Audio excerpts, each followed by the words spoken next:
Hello everyone and welcome back to The Lost Planeswalker, and you're here with me, Jesse the Lost Planeswalker, and today I am building an Atraxa Praetors voice deck that I call Poison Everywhere. Atraxa is the most popular commander by far. According to EDHREC, in the past 2 years, we've gotten 27,170 Atraxa Praetors voice decks compared to only 18,529 decks of the Dragon. Almost 10,000 more decks with Atraxa Praetors voice, and there's a lot of reasons why. Atraxa's Praetors voice is a green, white, blue, black legendary creature. She is a Phyrexian angel horror, and she reads flying, vigilance, death touch, lifelink. At the beginning of your end step, proliferate.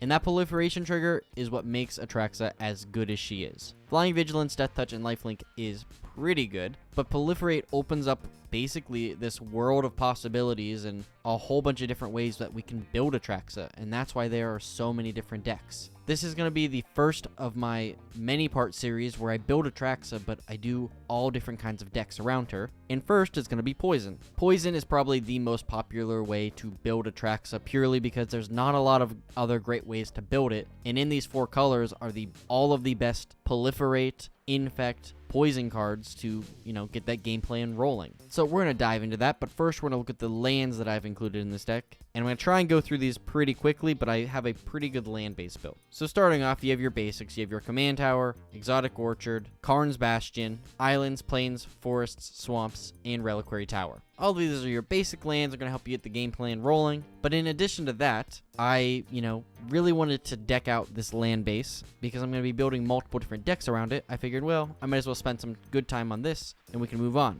Next up, you have all kind of fetch lands like Flooded Strand, Marsh Flats, Polluted Delta, and Verdant Catacombs. Looking at our shock lands, we have Godless Shrine, Hallowed Fountain, Overgrown Tomb, Temple Garden, and Watery Grave. And now moving into possibly our most helpful, our tri-lands. We have Indotha Triome, Opulent Palace, Rafine's Tower, Sand Steep, Citadel, Seaside Citadel, Spar's Headquarter, and Zagoth Triome. Now, there are a lot of other cool lands that you can add. I'm not sure how many there are in the Proliferate theme, but this is a generally good land base for this 4-color deck. It's going to run you a lot of money, so you can replace some of those shocks or fetches, or even some of the triomes that are up to $20 with just basics and other tapped dual lands, but this was a pretty good land base I wanted to extend out a bit. Now, before we dive into those Poison Counter Creator cards, I just want to say if you aren't subscribed to my channel, please do so. I'm going to be doing a ton of these Atraxa builds, going through each different kind of build. So if you end up liking this video, please consider subscribing. It would really help me out and keep you in the loop to see the rest of those videos. Now, let's see what those Poison Counter Generators can do. Now moving into the main focus of the deck, we have Poison Counter Generators. We received a lot of really amazing Poison Counter Generators from All Will Be One. The primary use in All Will Be One was Toxic, which was this new ability that whenever you dealt combat damage, you put a number of poison counters equal to the number of Toxic that card had. So when I built this deck, I really focused around Toxic because there was a lot of really good abilities with Toxic that you get with Infect, but they were just so easy to do in this sort of theme that I kind of went straight for that. There are a lot of great Infect cards that you can really build your deck around and maybe would be better in a +1/+1 deck because Infect is much more powerful in that way, but Toxic works much better when you're looking at how this deck works. So starting off, I have Blightbelly Rat, Bloated Contaminator, and Containment Grafter. Blightbelly Rat has Toxic 1, and whenever it dies, you proliferate, which is going to be our second sub-theme and probably even more important than the Toxic counters in this deck. Bloated Contaminator has Trample, Toxic 1, and whenever it deals combat damage to a player, proliferate. For only 3 mana, you get a 4/4, which is really, really good. Contaminant Grafter is a Phyrexian Druid with Trample and Toxic 1. Whenever one or more creatures you control deal combat damage to one or more players, you proliferate. And Corrupted, which is a new mechanic that cares about the number of poison counters. At the beginning of your end step, if an opponent has 3 or more poison counters, draw a card, and then you may put a land from your hand onto the battlefield. This is a great card that's going to help us ramp and just get our hands on more cards. Next up is Ichor Rat's Infectious Bite and Infectious Inquiry. Ichor Rat's has Infect, which is super great, and whenever it enters the battlefield, each player gets a poison counter. That second ability is kind of more important than Infect because if we can just put a poison counter on everybody, we can just get our game plan rolling, and as long as we can keep Atraxa on the board, we're good to go. Infectious Bite says target creature you control deals combat damage equal to its power to a creature you don't control, and then each opponent gets a poison counter, which is great. And Infectious Inquiry has you draw 2 cards, you lose 2 life, and each opponent gets poison counter. All of those are perfect cards, and we really love what they do. Next up is Ixel, Scion of Atraxa, Norn's Decree, and Phyresis Outbreak. Ixel, Scion of Atraxa was the commander for the Infect commander deck for All Will Be One, and has Flying, Vigilance, and Toxic 2. With Corrupted, at the beginning of your end step, each opponent who has 3 or more poison counters exiles the top card of their library face down. You may look at those and play those for as long as they remained exiled, and you may say mana as there was mana of any color that cast those spells. That ability is going to be cool, maybe help us get our hands on some other stuff, but not really what we're looking for overall. The Toxic and Flying and Vigilance is really key there. Norn's Decree is one of the coolest cards, because whenever one or more creatures an opponent controls deals combat damage to you, they get a poison counter. So this is kind of a way, if we want to hold up our board and make it so our opponents don't just want to continue to hit into us to kill us, this is a great way to prevent them from doing that. And whenever a player attacks, if one or more players being attacked are poisoned, the attacking player draws a card. This is just going to help us get our opponents to swing into each other to get card draw, which is super great. And Phyresis Outbreak is a sorcery that says each opponent gets a poison counter. Then each creature your opponents control get -1/-1 until end of turn for each poison counter its controller has. This is epic, because obviously we're not going to have any more than 10 poison counters at a time, but if we have 3, 5, maybe 7, that can basically board wipe any board and kind of put us in a winning position. Next up, we have Prolong to Phyresis, Skrelv Defectormite, and Tainted Observer. Prologue to Phyresis says each player gets a poison counter and you draw a card, which is super great, especially at instant speed. Skrelv Defectormite is one of my favorite cards from All Will Be One. It has Toxic 1, it cannot block, and for 1 white Phyrexian mana, choose a color. Another target creature you control gains Toxic 1 and Hexproof from that color until end of turn. It can't be blocked by creatures of that color this turn. If we need to get one of our creatures through to an opponent who has a big board, but they're maybe all the same color, we can use Skrelv's ability to give one of our creatures this ability to just go right through and hit them for Toxic or Infect and start that poison counter chain. Skrelv is a super great card and can even help save your creatures in a pinch. And Tainted Observer is Flying, Toxic 1, and whenever another creature enters battlefield under control, you may pay 2. If you do, Proliferate. Gotta love that ability. Next up, we have Venerated Rot Priest, Vizgraz of the Doomhive, and Voidwing Hybrid. Venerated Rot Priest was kind of a scary card for a minute and is actually worth a couple of dollars because it has a really strong ability. It is Toxic 1, and whenever a creature you control becomes the target of a spell, target opponent gets a poison counter. Notably, this spell can be a spell you control. So earlier when I said Infectious Bite, that's going to work. As long as we target a creature we control, we can give a target opponent a poison counter. Do this a bunch of times and we can even kill them in that way. Vishgraz of the Doomhive has Menace and Toxic 1, which is pretty good. And when it enters the battlefield, you create 3 1/1 colorless Phyrexian Might artifact creature tokens with Toxic 1, and this creature can't block. Vishgraz gets +1/+1 for each poison counter your opponents have. He might only start out as a 3/3, but if you can start putting some poison counters on your opponents, he can maybe become at max, if all of them have 9 poison counters, a 30/30, which at that point seems pretty good. If we can give him any other kind of evasion, we're basically just going to kill our opponents anyways. And Voidwing Hybrid has Flying and Toxic 1, and whenever you proliferate, return it from your graveyard to your hand. That's one of the core features of this deck we're going to talk about in a second, so being able to get this back onto the battlefield and it being a flying blocker is perfect. And lastly, we have Vraska's Fall. Each opponent sacks a creature or planeswalker and gets a poison counter. For 3 mana, making them sack a creature and get a poison counter seems very good. So this next set of cards is going to work exactly with our commander and just help us proliferate as fast as possible. Through abilities, artifacts, enchantments, any way we can, we're going to try and put as many poison counters on as fast as possible. So starting out, we have Cankerbloom, Contagion Engine, and Drown and Ichor. Cankerbloom is one of my favorite cards. In the last couple of years, we've gotten a lot of really good removal, and Cankerbloom is one of them. For just 1 mana, at instant speed basically, you can cast this and destroy an artifact, enchantment, or proliferate.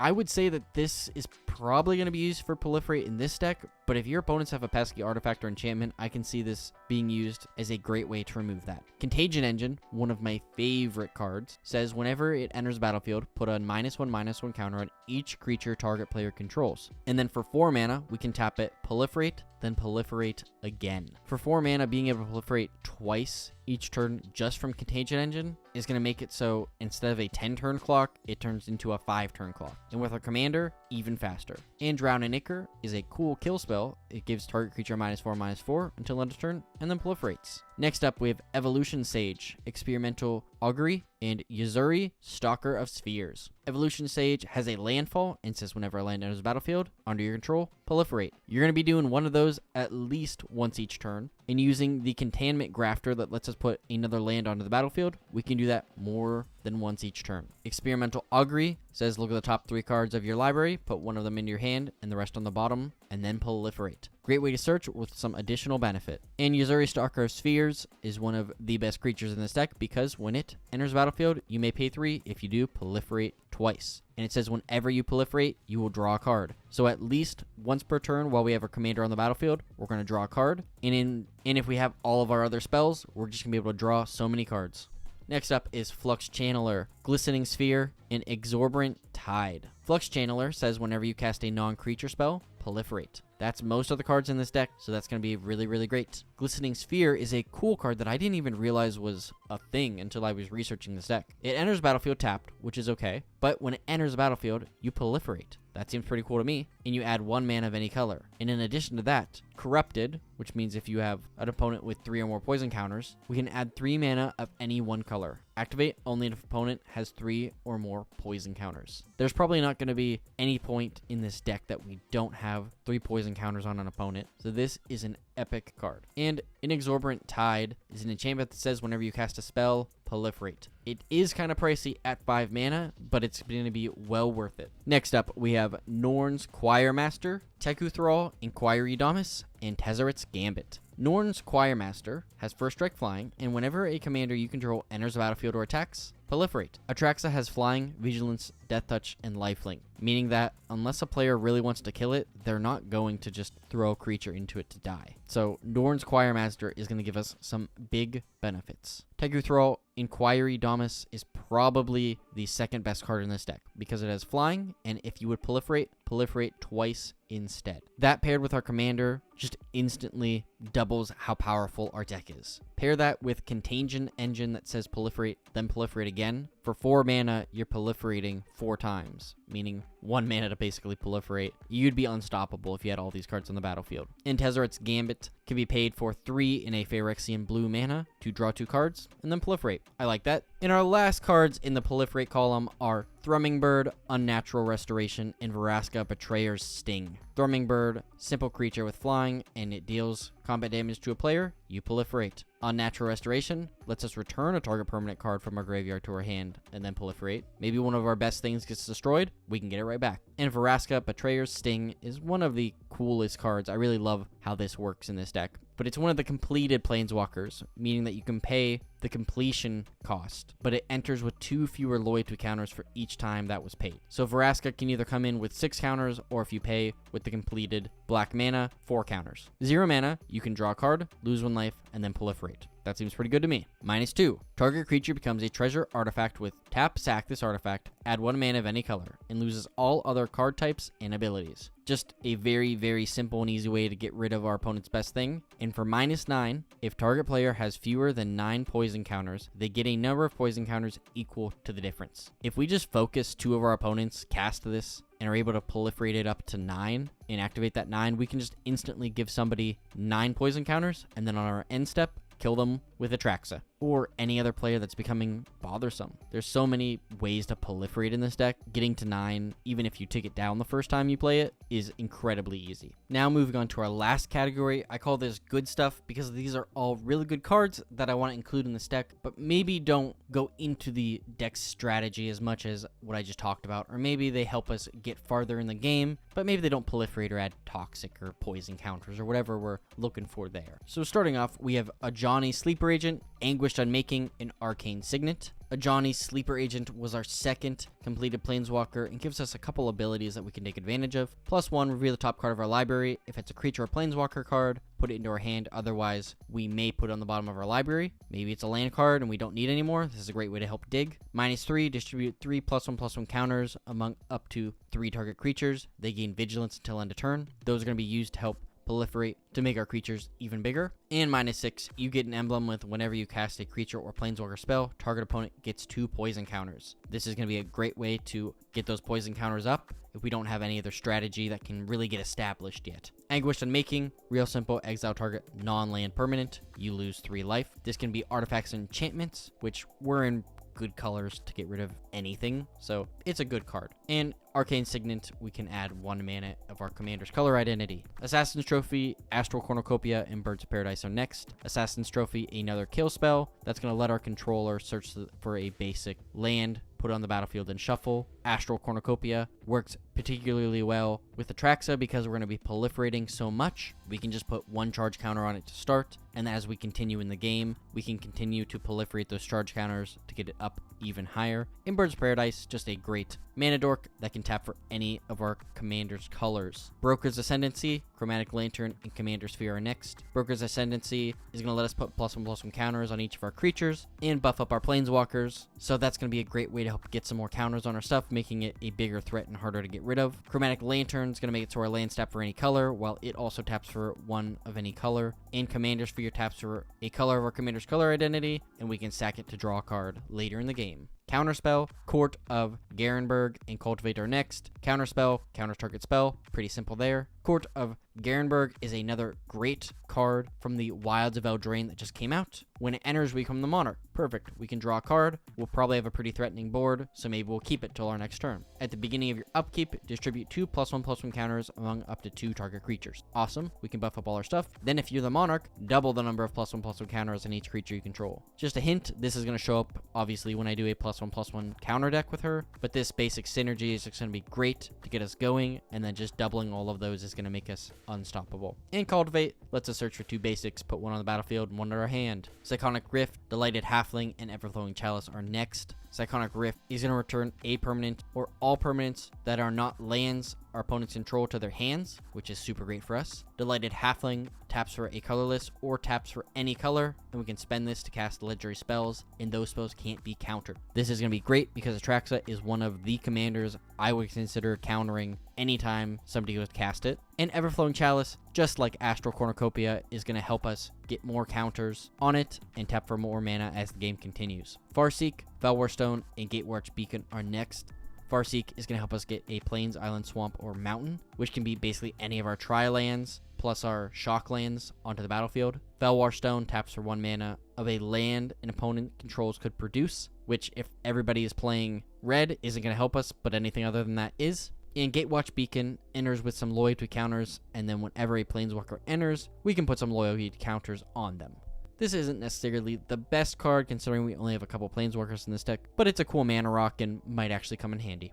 Lightning Greaves, Nature's Lore, and Path to Exile are next. Lightning Greaves equips for 0 and gives our creature we equip to haste and shroud. We're probably going to put this on our commander as soon as we possibly can, and if we can cast this on any of our turns before turn 4, when hopefully we can cast our commander, this is going to be perfect. Nature's Lore lets us search for a forest, put that on the battlefield and shuffle, and Path to Exile removes a target creature from the game, and their controller may search for a basic land. Rhystic Study, Shalai Voice of Plenty, and Skrelv's Hive are next. Rhystic Study lets us draw a card unless target player pays 1. Shalai Voice of Plenty makes it so the player, Planeswalkers, and creatures they control all have hexproof, except for Shalai, which is great because that way our opponents can't target any of our stuff. That doesn't say just target everything. And for 4 green, put a +1/+1 counter on each creature we control. This is just a great way if we don't have any other mana to spend stuff on, we can just dump it into here and put a bunch of counters on our things. And Skrelv's Hive, possibly one of my new favorite cards because it works just like Bitter Blossom.